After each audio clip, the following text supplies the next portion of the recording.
না, আমি আসলে এজলাসে বসেছিলাম আমার কাজের জন্য। তো হঠাৎ করেই আমি আমার নথি দেখছিলাম, তার মধ্যে হঠাৎ করে একটা পেপার ওয়েট আর কি মাথায় এসে লাগে। তো আমি প্রথমে ব্যাপারটা বুঝতে পারিনি, পরে খেয়াল করে দেখলাম যে আমাদের যে বিজ্ঞ বিচারক ছিলেন সুজন মিয়া, উনি ওটা ছুঁড়ে মেরেছেন। উদ্দেশ্য প্রণোদিত ভাবে ওটা ছুঁড়ে মেরেছেন। উনি আসলে কি কারণে পেপার ওয়েট ছুঁড়ে মেরেছেন, আমার দিকে ছুঁড়ে মেরেছেন সেটা আমি জানি না। তবে উনি কিছুক্ষণ ধরে বলেছিল যে ওনার ভালো লাগছে না বা আওয়াজ হচ্ছে, তো উনি রেগে গিয়েই পেপার ওয়েট ছুঁড়ে মেরেছে এবং সেটা আমার মাথায় এসে। উনি রেগে যাওয়ার কারণ হয়তো ওখানে মক্কেলরা পিছনে কথা বলছিলেন, এই জন্য উনি কয়েকবার বলেছেন। এখন ওই জন্য উনি রেগে গিয়ে তো আমাকে পেপার ছুঁড়ে মারার কারণ আমি আসলে বুঝতে পারছি না। উনি আমাকে উদ্দেশ্য করে মেরেছেন নাকি অন্য কাউকে উদ্দেশ্য করে মেরেছেন আমি জানি না। তবে একজন বিচারকের কাছে তো এরকম ধরনের আচরণ প্রত্যাশা করা যায় না। উনি অন্য কাউকেও তো এভাবে ছুঁড়ে মারতে পারেন না।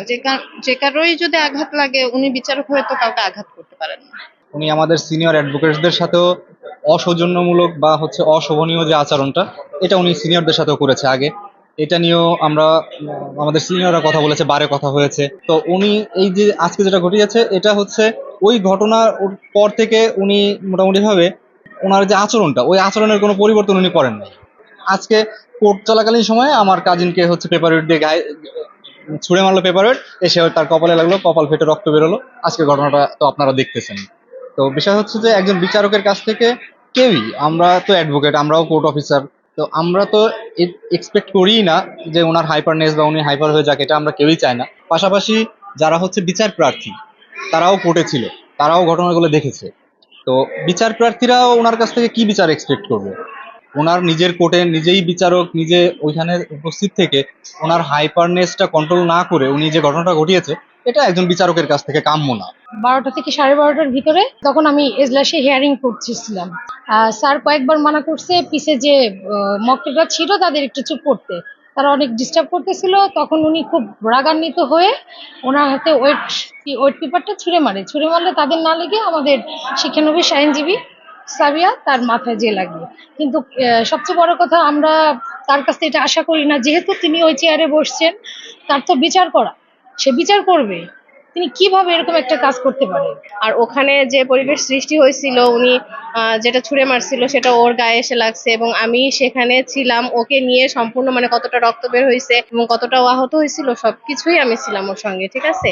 আর থেকে সেই ওইখান থেকে আমরা প্রাথমিক চিকিৎসা দিয়ে তারপর হসপিটালে নিয়ে আসছি।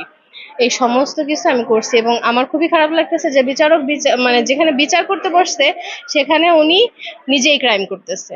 আমি আমার সভাপতি সহ বারের এক্স সভাপতি, সম্পাদক সহ সিনিয়রদের নিয়ে বসে পরবর্তীতে আমরা চিফ জুডিশিয়াল ম্যাজিস্ট্রেট স্যারের কাছে যাই, ওনাকে অবগত করি এবং উনি বলছেন ঠিক আছে, এই বিষয়টা আমার নলেজে আপনারা দিয়েছেন, আইনগত যে ব্যবস্থা আছে উনি গ্রহণ করবেন।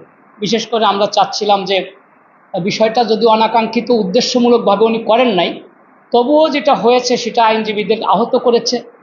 বিচার প্রার্থী যারা ছিলেন তারাও এটাকে ভালোভাবে নেন নাই বিধায় উনি ওই বিজ্ঞ ম্যাজিস্ট্রেট সাহেবের কোর্ট উনি বলছেন যে এটা একটা আইনগতভাবে ব্যবস্থা উনি নেবেন। এই আশ্বাস দেওয়াতে আমরা এখন অপেক্ষা করছি যে কি ব্যবস্থা উনি নেন।